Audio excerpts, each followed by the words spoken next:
हम लोग जा रहे हैं शांति वाली पहाड़, जिसके बारे में हम लोग बाबा के माध्यम से जानेंगे कि यहाँ ये पहाड़ बहुत पुरानी है, तो इसके बारे में बाबा डेट में बताएंगे और बाबा के माध्यम से इसके बारे में हम डेट में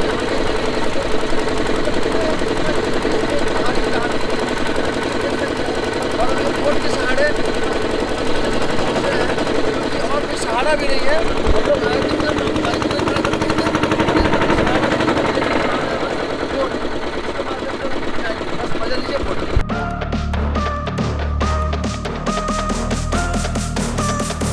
जैसे कि मैंने नाव पे आप लोगों को बताया कि मंदिर पहुंच के बाबा से बात करके आप लोगों को बताऊंगा, मगर इस मंदिर में पहुंचने के बाद जो हुआ मेरे साथ वो मैंने अपने जीवन में सोचा भी नहीं था। तो चलिए इन्हीं सारी बातों में से कुछ बातें आपके साथ शेयर करता हूँ। कहलगांव कहने के लिए तो एक छोटा सा गाँव है, मगर इस गाँव से एक गंगा गुजरती है और इस गंगे के बीचों बीच 3 टापू बसते हैं। जो 3 टापू बसते हैं इसी में से एक मुख्य टापू है, जिस टापू पे खड़े होकर हम अभी वीडियो रिकॉर्ड कर रहे हैं। तो चलिए इस टापू की कुछ खास बात बताता हूँ आपको।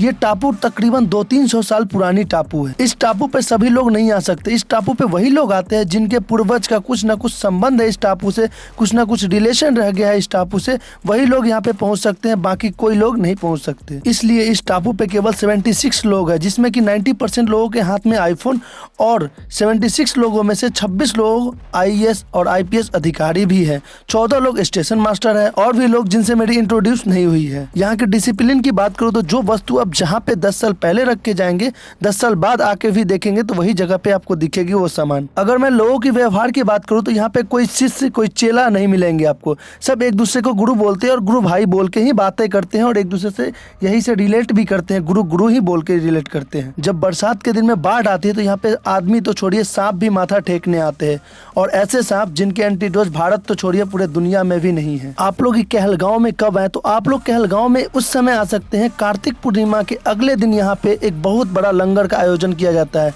जिस लंगर में प्रसाद के रूप में खिचड़ी दिया जाता है।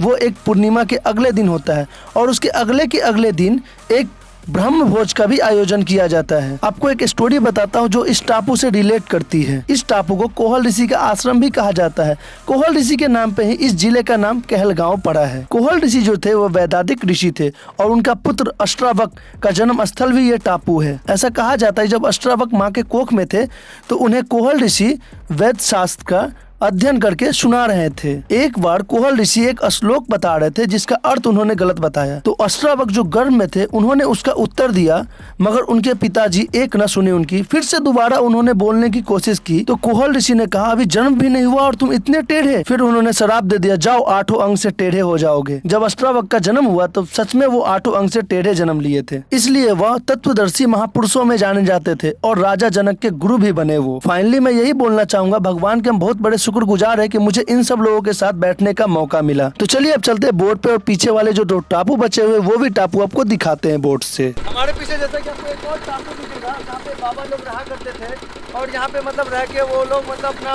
ध्यान अर्पण करके पूरा एकदम ध्यान लगा के अपना भक्ति में लीन रहते थे और बिना कुछ खाए। आपको पता होना चाहिए कि केवल भांग और बालू खा के रहा करते थे और पूरा जिंदगी गुजार दिए बस एक भांग और आलू खा के, और मतलब भांग बोले और बालू, सॉरी आलू नहीं, भांग और बालू खा के पूरी अपनी जिंदगी गुजार लिए बाबा लोग। और ये बाबा लोग भी रहा करते थे। और ये वाले पीछे एक और टापू दिख रहा है आपको यहाँ, मतलब सब टापू छोटे टापू इतने मस्त दिख रहे हैं, पूछो ही मत। आपको मुझे प्राउड भी है कि अपने बिहार में इस टाइप का मतलब भी मंदिर होते हैं और यहाँ पे जो भी मांगे हैं आज तक लोग, मतलब किसी का ऐसा हुआ ही नहीं है वो खाली हाथ यहाँ से गए हैं। मतलब लाइफ में अगर कोई चीज़ अगर मांग दी है ना तो वो चीज़ खाली हाथ गए ही नहीं यहाँ से। मतलब अनबिलीवेबल ये मंदिर है, मतलब अनएक्सपेक्टेड है, क्योंकि पूरे पानी के चारों मतलब गंगा जी के चारों साइड से एकदम 20 टापू में बसा हुआ ये मंदिर, जहाँ पे सबसे पहले जो बाबा रहते थे वो बालू और भांग खा के रहते थे और वहीं में जिंदगी गुजार चुके हैं बस। और ये मंदिर जो देखने में मतलब अद्भुत है, पूरे मतलब एकदम अद्भुत है और ये बिहार के लिए एकदम मतलब सराहनीय है कि बिहार में ये भी चीज़ उपलब्ध है। बस इस मंदिर का नज़ारा आप देख सकते हैं बाहर से, कितना मस्त खूबसूरत से दिख रहा है। बस यही मंदिर का था। Thanks for watching this blog. मिलते हैं फिर कोई नेक्स्ट ब्लॉग में।